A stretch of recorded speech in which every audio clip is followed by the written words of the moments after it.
My alcoholic, former drug addict, 14 kids having absentee mom actually showed empathy for me, and it freaks me out. So I really have no idea what to do with this whole situation. It's part of this bizarre journey I've been on for the past 8 years or so. I find myself compulsively listening to a channel on YouTube, and I figured I should probably put it somewhere, so here I am. I grew up as one of many kids my mom, 59, had over the years. I was her fourth, and after me, she had another 8, 6 pregnancies, 2 sets of twins. Honestly, I doubt any of those kids, except the twins, have the same fathers.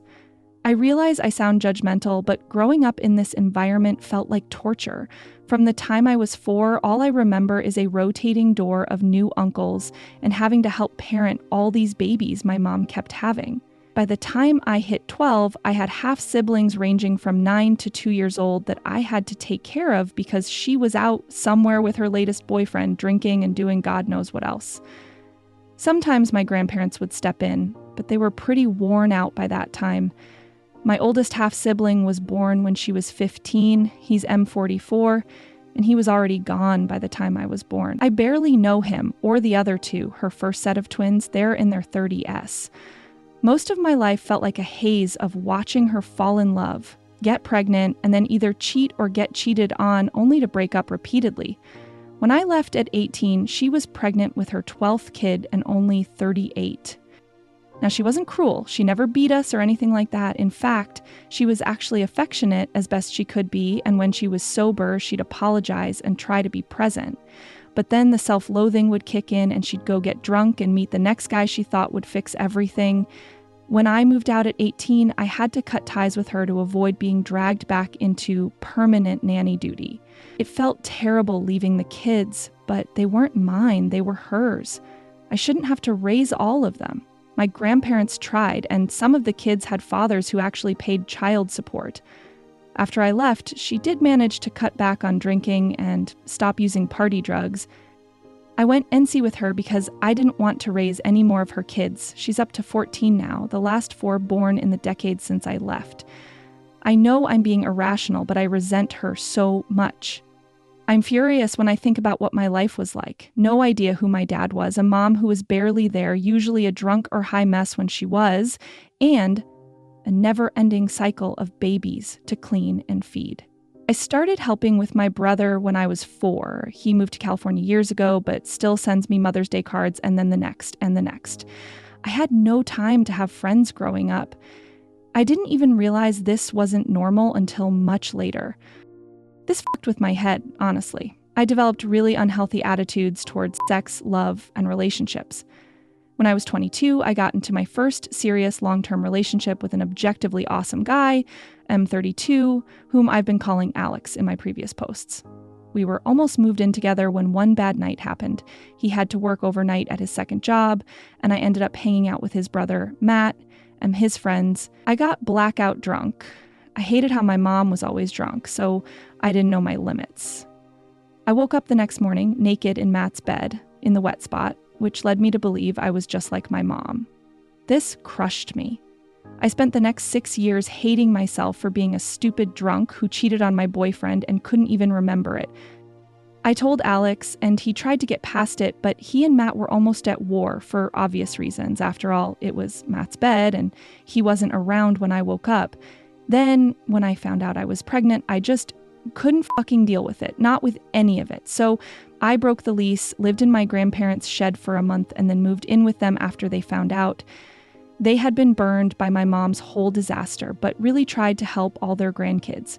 I wasn't sure what to do. Should I keep the baby, terminate the pregnancy, put it up for adoption, contact Alex, who knew where I was and wanted to work things out, and tell him, hey, I'm pregnant and I'm pretty sure it's not yours, because sober me was obsessive about birth control?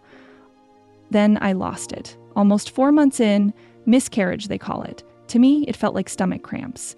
Then I went to the bathroom, saw all the blood, passed out, and when I woke up, I wasn't pregnant anymore.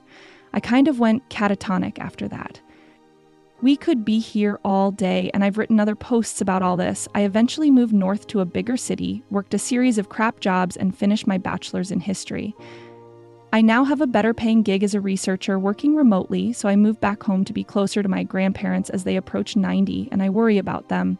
I reconnected with some of my siblings, my half-brother in California and my half-sister after being away from my mom. Lily and I look a lot alike, and we both resemble our mom, although I sit in front of a computer all day while Lily plays volleyball in college. And yes, I've helped pay her tuition over the years when my grandparents couldn't afford it and my mom was too drunk to pay her rent. Yes, I've also covered her rent. She doesn't know that. Lily thinks her parents have picked up the slack, but they don't really have the money anymore.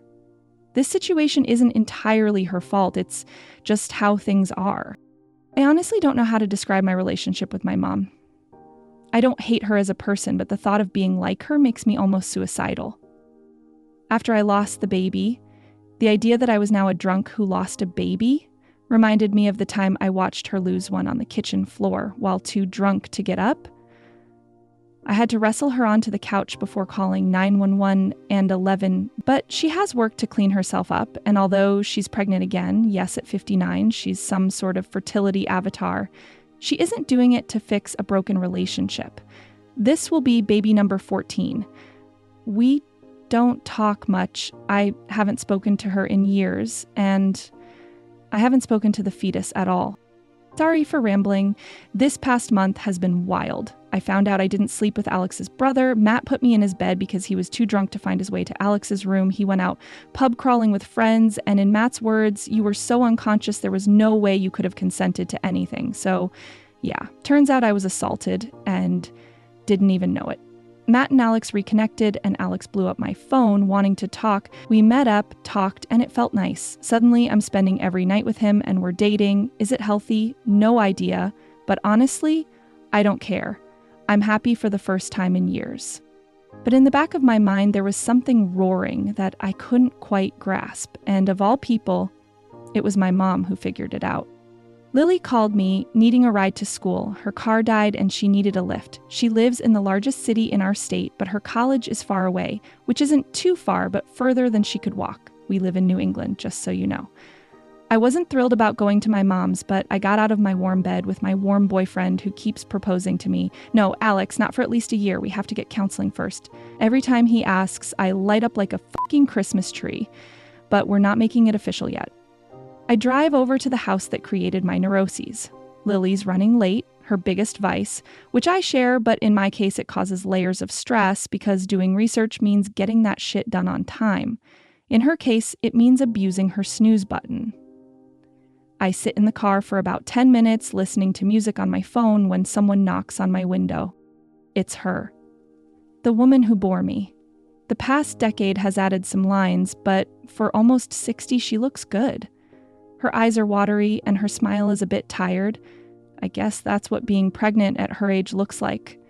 It's so strange to see her. We haven't exchanged more than 30 words in the past 10 years.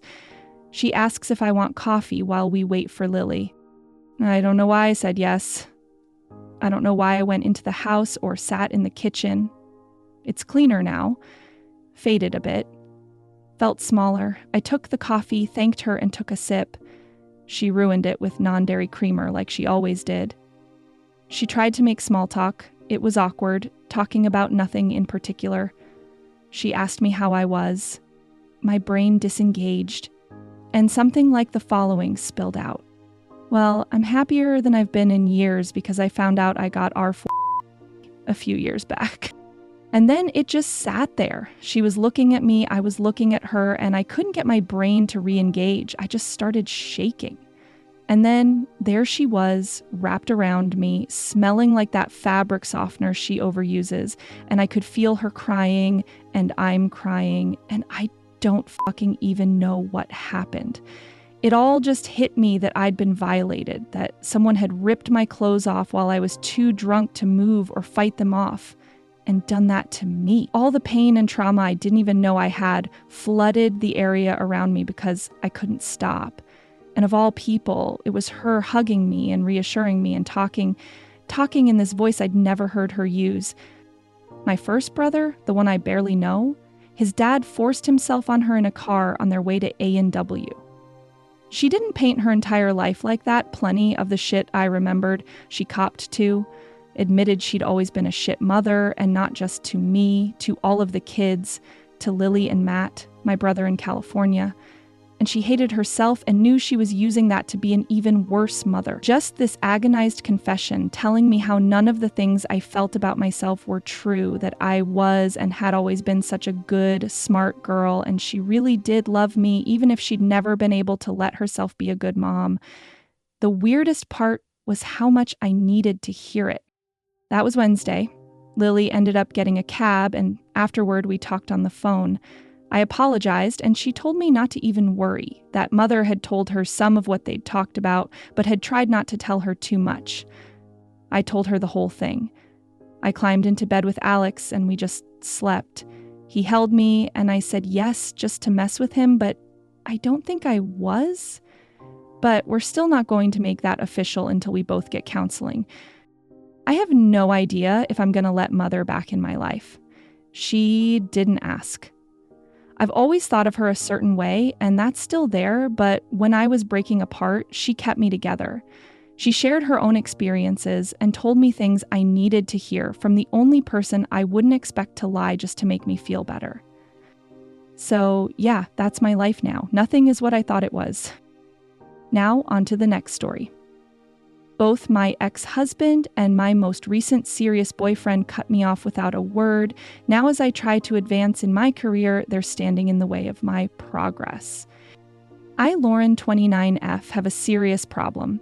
I currently work for a fairly large company, but it's going through a rough patch, and layoffs are looming. I may be one of the ones on the chopping block. So I've been proactive, applying for positions at other large companies in the greater Cleveland area. I have interviews lined up with 2 of them, but they're lateral moves.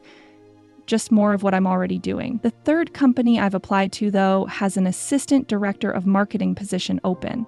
It would be a promotion, and I know I'm qualified for it. The issue? I haven't heard back about an interview yet, and I think there might be a darker reason behind it. Both my ex-husband Logan, 30M, and my ex-boyfriend Ryan, 30M, work there. To make things even more complicated, they apparently work together on the same team. This is shocking, considering how much they hated each other at one point, and now I have this sneaking suspicion that they're the reason I haven't been called in for an interview. Both of them blame me for the downfall of our relationships, but that's far from the truth. Logan and I were together for 4 years, and for most of that time, things were great. We had clear roles in our relationship that worked for us. We both worked, and while Logan handled a lot of the housework, I made sure everything else was organized, planned, and taken care of. Things started going south when we decided to open up our relationship. We believed it would improve our communication and intimacy. I had a coworker who had done it, and she swore it saved her marriage. Logan and I talked at length, set clear boundaries, and agreed to give it a shot. I even created dating profiles for us, and that's when it all started. I was the first one to get a date. I went out, came home a bit later than expected, and Logan completely lost it. He threatened to divorce me. I was shocked because we had agreed to this, had set boundaries, and he still reacted so aggressively. I told him we could slow things down, maybe stop altogether, but after a lot of back and forth, we decided to try swinging instead, thinking it would be easier for him. Around the same time, I had a coworker named Ryan, my later live-in boyfriend, who was into swinging with his girlfriend Jenna. We made plans to swap partners at a mutual friend's lifestyle party. It seemed perfect. Everyone was on the same page, and the vibe was good. At the party, Ryan and I wanted to go to a private room with Logan and Jenna to explore swapping. We asked them to join us, and it was the plan from the beginning. But when Ryan and I got to the private rooms, we realized Logan and Jenna hadn't followed us. Confused, we went looking for them, and what we found was jaw-dropping. Logan and Jenna had joined a full-blown orgy and were sleeping with multiple people. They were so engrossed in what they were doing, they didn't even notice us standing there. The worst part? Logan broke our number 1 rule and didn't use protection with Jenna. He even finished inside her. After the party, I tried to explain how hurt I was. He had broken our rules and completely abandoned the plan we had agreed on. But Logan got furious, left our apartment, and stayed in a hotel for a few days. I later found out he had invited Jenna to stay with him, and they spent those days together. Shortly after, he served me divorce papers and blocked me on everything. I never saw him one-on-one again after that. Ryan and I turned to each other for comfort, and it grew into a relationship. Eventually, we moved in together. Like before, we decided to open up our relationship and carefully discussed the boundaries. I started dating again, but Ryan didn't seem to put much effort into it. Instead, he only wanted to sleep with me after I had been with someone else. To make him happy, I went out more often. I thought things were going well until one day I came home from an overnight trip to find Ryan had moved out. He took all his things, quit our job, and completely ghosted me. Now, here I am, trying to get a job at the very place where both Logan and Ryan work, and it's the only company that hasn't called me for an interview. Given my qualifications, it's hard for me to believe that they wouldn't at least interview me unless someone is deliberately trying to prevent it. Honestly, I'm not surprised, considering both Logan and Ryan ghosted me after years of being together, but I had hoped enough time had passed that they would move on. I would hate for this to get ugly, but I'm considering taking action if they are indeed blackballing me. Hopefully it doesn't come to that and they see the error of their ways and recommend me for the job. Now, on to the next story. My 35-year-old sister is attempting to rekindle a relationship with her ex-husband, who has struggled with cocaine addiction but has been sober for 5 months. I'm 33 and non-binary, and I'm unsure how to approach her about this choice. How should I talk to her? So last night, my sister, who's 35, decided to book a flight to spend a week with her ex-husband, who's 34, for her birthday. It's clear he's on board with it too. I'm 33, and I want to have a conversation with her about this, but honestly, I'm not sure how to even begin. It seems like a bad choice, both from an objective and personal standpoint, for both of them. They were married for 5 years and have been divorced for 4. He's struggled with a cocaine addiction for over a decade, something that's been a part of his life since his late teens or early 20s, long before they ever met. He's been sober for the past 5 months, following a suicide attempt this past spring.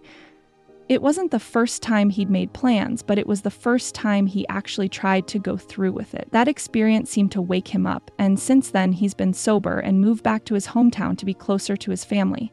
His sister had a serious health scare, and he's now the backup caregiver for her baby, right after her and her husband. He's also working 2 jobs and recently became a business owner. Before all this, though, he had kept his addiction hidden from my sister for nearly 7 years. She didn't even realize what was going on until well into their marriage.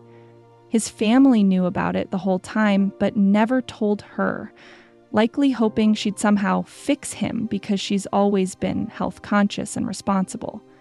When they were married and his addiction was getting worse, my sister finally figured it out. By then, he'd already run up over $10,000 of debt in her name. Despite earning thousands of dollars per night as a server at a high-end restaurant, he still had her covering all the rent and bills. To top it off, he was cheating on her. She found another woman's earrings in their bed. He even flaunted his affair with a coworker, someone he eventually left my sister for, just to hurt her. He'd come home late, high and drunk, wake her up in the middle of the night because he was bored, and sometimes even wet the bed while she was trying to get some sleep before her exhausting 12-hour shifts. In 2019, he kicked her out of their apartment, the one she paid for and decorated. He later allowed her to come back for a few months before kicking her out again in early 2020. Thankfully, because of the timing of her move, she was able to finalize their divorce in 2020, just as the COVID lockdowns began. It was a huge relief, a moment of victory and safety for her. That didn't stop him from refusing to pay back the $10,000, though. He kept calling to berate her, apologizing, only to do it all over again. He constantly came up with new reasons why she actually owed him, making everything as painful and difficult as possible, even though there was no practical reason for them to interact anymore. She spent months, maybe even years, crying herself to sleep because of this man. She moved back in with our parents, where I also live, and she was so emotionally unstable and aggressive that I had to put a lock on my bedroom door. There were nights I had to rock her to sleep like a baby just to comfort her. We went to Al-Anon meetings. We did everything we could to cut him off from contacting her or anyone she knew. His actions hurt her so deeply. I can't lie, I hate this man with a passion. Fast forward to this spring. He called her and shared his whole "I'm sober now" story, having been clean for about a month at that point. She immediately wanted to see if they could make things work again. She even hid the fact that he came to visit for a week. After some time, they agreed it wasn't going to work out.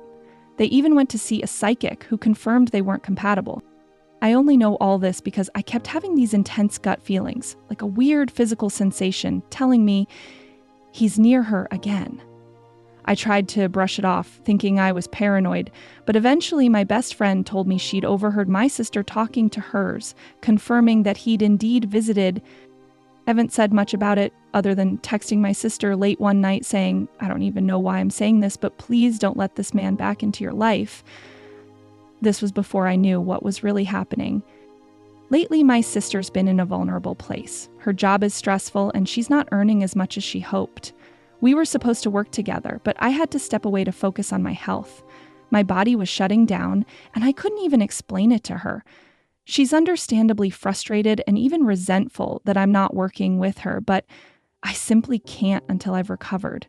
She's expressed how overwhelmed she feels, saying things like, "Who's going to take care of me?" That breaks my heart because I couldn't even say I will, since I'm struggling just to take care of myself right now. To make things worse, she's been putting me down, controlling me, and, though I hate to admit it, emotionally abusing me for the past year.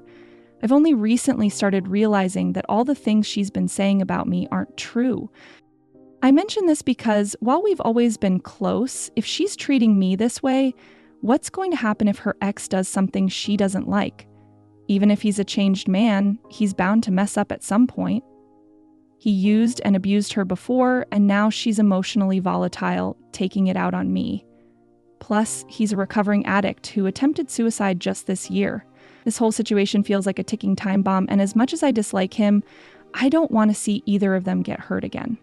Our relationship isn't in the best place right now, but I still feel like I need to talk to her about this. I want to understand why she's doing this. While I'd love to convince her to stay away from him, I know she'll ultimately make her own decisions. Here's the thing, though. When she booked the flight, she told me she believes things will be different this time because he has too much at stake to relapse. But from what I understand, experts always say that people in early recovery should focus on their sobriety and stability, not dive into new or old romantic relationships, especially ones filled with painful history. From what I know, my sister should be the last person he needs in his life right now with everything else he's taken on. When I mentioned this to her, she just said, "Yeah, well, I think it'll be good this time." I tried to explain that it's not about thinking, it's about giving recovery the time it needs to stick. And what bothers me most is that now there's too much at stake, but there wasn't before. Not their marriage, not her dignity, not even their shared assets. All those things didn't matter, but now it's different. It's heartbreaking because from where I'm standing, her self-esteem seems to be in the gutter. It feels like she's making a decision that, while unwise to others, she believes she can handle. But I could be wrong, of course. I know I can't control her, and I don't want to criticize her decision or tear her down for it, but how do I have this conversation with her? What questions should I ask? Is there information I'm missing that could help? I want to talk to her in a way that makes her feel heard and safe, even though this whole situation is hard for me to deal with.